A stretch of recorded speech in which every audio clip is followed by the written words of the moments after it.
Office আদালত যদি 4টা পর্যন্ত খোলা থাকে, তারপর মানুষ তো অফিস আদালত শেষ করে আসি আমাদের কাছ থেকে কেনাকাটা করে বেশিরভাগ। তো অফিস শেষ করে মানুষ বাসায় যায় না, হয়তো অনেকে আসে মার্কেট দিয়ে যাইতে কিছু ভালো লাগলে কিনে নিয়ে যায়। তো সেই ক্ষেত্রে 8টা পর্যন্ত করা উচিত। সরকার তো ভালোর জন্যই করে। প্রেক্ষাপটের যে একটা সংকট, মানুষের যেরকম একটা কষ্ট, তা আসলে যদি এইটা করার কারণে 1 ঘন্টা 2 ঘন্টার কারণ, যেহেতু এখন ঈদবাঙ্গা বাজার, বেচা কিনা টুকিটাকি থাকলেও আগের মতো নেই।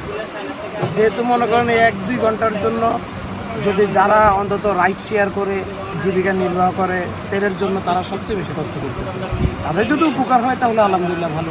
না, এখানে লব লসের কোনো হিসাব নেই। দেশ যদি লসে পড়ে তাহলে আমরাই লসে পড়বো। রাষ্ট্র যেভাবে সিদ্ধান্ত নিবে ওই সিদ্ধান্তে রাইট সিদ্ধান্ত। সরকার যেভাবে রাষ্ট্র চালাবে, ওই সরকার যেভাবে করবে সেভাবে আমরা রাজি।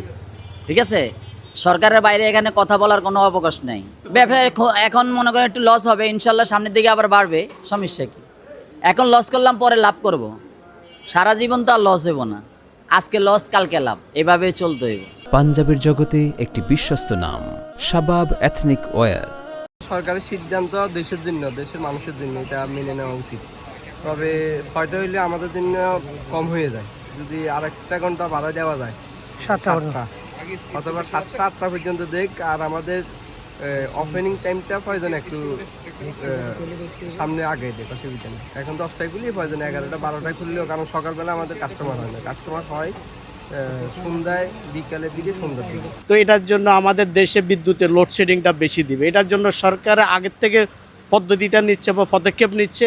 এটার জন্য লোডশেডিং যে না হয়, যে আমরা যেন মালটা বিদেশ থেকে আনতে পারি, বা আমাদের এটা দেশের ভালোর জন্য, এটার জন্য আস্তে আস্তে এটার জন্য বিদ্যুৎটা আপনার মার্কেট 10টার থেকে বা 6টা পর্যন্ত এটা জিনিসটা করছে সরকারের দেশের অর্থনৈতিক ভালোর জন্য।